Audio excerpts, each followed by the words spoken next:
मुख्तार अंसारी कभी पूर्वांचल में खौफ का पर्याय हुआ करता था। उसका गैंग था, उसके गुर्गे बेलगाम हुआ करते थे। मुख्तार का रुतबा था, खुली जीप में वो सड़क पर हथियारबंद दस्तों के साथ काफिले में होकर निकलता था। कृष्णानंद राय की हत्या से पहले 2005 में मऊ में दंगा हुआ था। दंगा भड़काने का आरोप भी मुख्तार पर ही लगा और इसी दंगे के बाद योगी आदित्यनाथ के साथ उसकी दुश्मनी बढ़ती चली गई।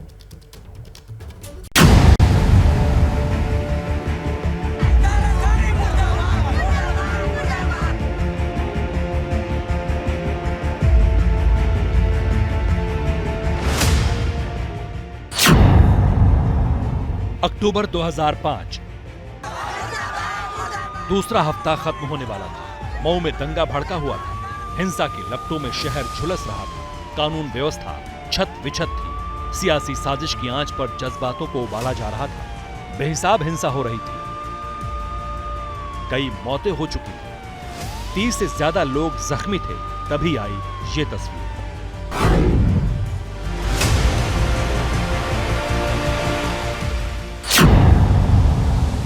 अक्टूबर 2005, मऊ की सड़क, खुली जीप में हथियारबंद दस्ता और जीप में बैठे हिस्ट्री शीटर से विधायक बने माफिया डॉन मुख्तार अंसारी। ये सिर्फ तस्वीर भर नहीं थी, ये मुख्तार अंसारी के बाहुबल की मुहर थी। ये उसके बेखौफ और बेलगाम होने का प्रमाण था।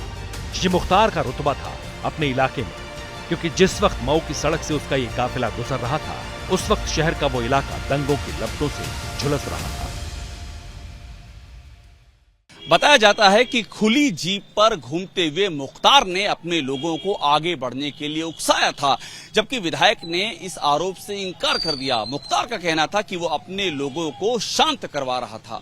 पूरे 13 दिन तक मऊ में हिंसा होती रही। फसाद के बीच फसादी के आरोपी मुख्तार अंसारी की AK-47 से लैस तस्वीर वायरल होने के बाद जब सवाल उठे, सरकार पर दबाव बना, तब उसने 25 अक्टूबर 2005 को सरेंडर कर दिया।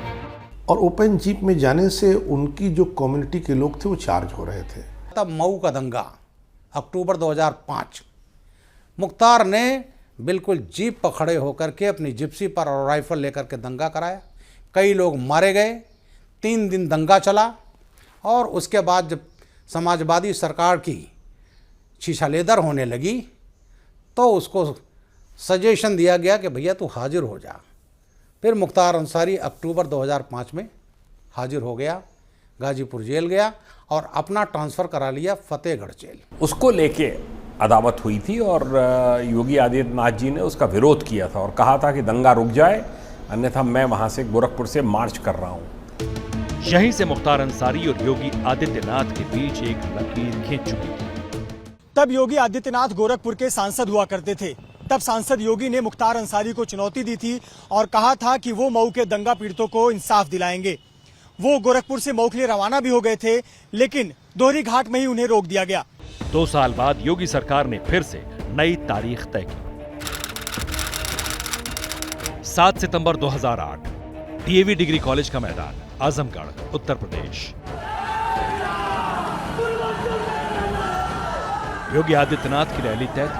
जनसभा की भव्य तैयारी की गई थी। गोरखनाथ मंदिर से करीब 40 वाहनों का काफिला निकला। उन्हें आजमगढ़ में विरोध की पहले से ही आशंका थी, लिहाजा योगी आदित्यनाथ भी तैयार थे। काफिला जब निकला तो सैकड़ों गाड़ियां पीछे थी। कई सौ मोटरसाइकिल सवार योगी योगी के नारे लगा रहे थे। योगी आदित्यनाथ काफिले में 7वें नंबर की लाल SUV में बैठे थे। तभी एक पत्थर उनकी गाड़ी पर आकर लगा। योगी के काफिले पर हमला हो चुका था। हमला सुनियोजित था। वहाँ पर छतों पर से गोलियां चलने लगी, पथराव हुआ। इनकी हत्या करने की साजिश रची गई, लेकिन सौभाग्य से महाराज जी बच गए। कुछ लोगों ने आके नहीं, कुछ लोगों ने, हजारों लोगों ने आके अकस्मात घेर लिया योगी जी को। एक जली हुई बस पीछे और एक जली हुई बस आगे, जिससे कि योगी जी को घेरने की कोशिश की जाए। जब योगी आदित्यनाथ पर हमला हुआ था, तब उन्होंने संकेतों में ही आरोप लगाया था कि हमले का जिम्मेदार मुख्तार अंसारी है। जैसे ही घड़ी का काटा दोपहर 2:30 पे आए, बबीता जी का दिल सास बहू साजिश के लिए मचल जाए। और ये है इनकी बहू, पूरे दिन ऑफिस की टेंशन हो जाए गॉन जब ये करें अपना फेवरेट शो फ्री टाइम पे ऑन। इनकी तरह आप भी देखें अपना फेवरेट शो अपने टाइम पर और डाउनलोड कीजिए ABP लाइव ऐप अपने स्मार्ट टीवी पर।